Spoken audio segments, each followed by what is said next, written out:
एक ठो भजन हम दे रहे हैं, प्रस्तुत कर रहे हैं, गा रहे हैं माता रानी का। देखिए माँ भवानी कहाँ कहाँ हैं, इसी विषय पर यही पर हम गा रहे हैं। हंसी पूछे ले श्री भगवान भवानी की काई बहिनी, हंसी पूछे ले श्री भगवान भवानी की काई बहिनी।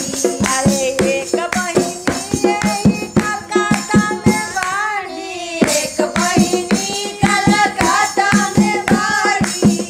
काली मैया पड़ला बड़े नाम भवानी की काई बहिनी, काली मैया पड़ला बड़े नाम भवानी की काई बहिनी। हंसी पूछे ले श्री भगवान भवानी की काई बहिनी, हंसी पूछे ले श्री भगवान भवानी की काई बहिनी। एक बहिनी विंध्याचल में बाड़ी, एक बहिनी विंध्याचल में बाड़ी। भद्री पड़ला बड़े नाम भवानी की काई बहिनी, विंध्याचली पड़ला बड़े नाम भवानी की बहिनी। हंसी पूछे ले श्री भगवान भवानी की काई बहिनी, हंसी पूछे ले श्री भगवान भवानी की काई बहिनी।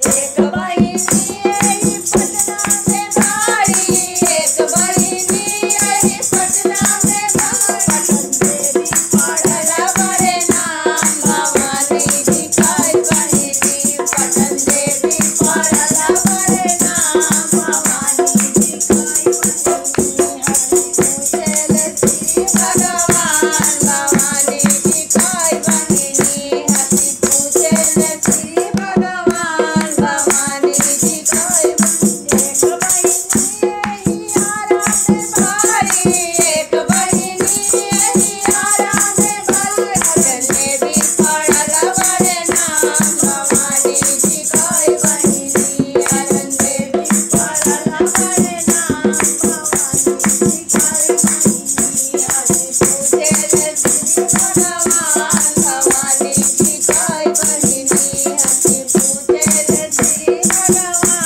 भवानी की काई बहिनी। एक बहिनी डुमरावा में बाड़ी, एक बहिनी डुमरावा में बाड़ी। डुमरे दिन पड़ला बड़े नाम भवानी की काई बहिनी, डुमरे दिन पड़ला बड़े नाम भवानी की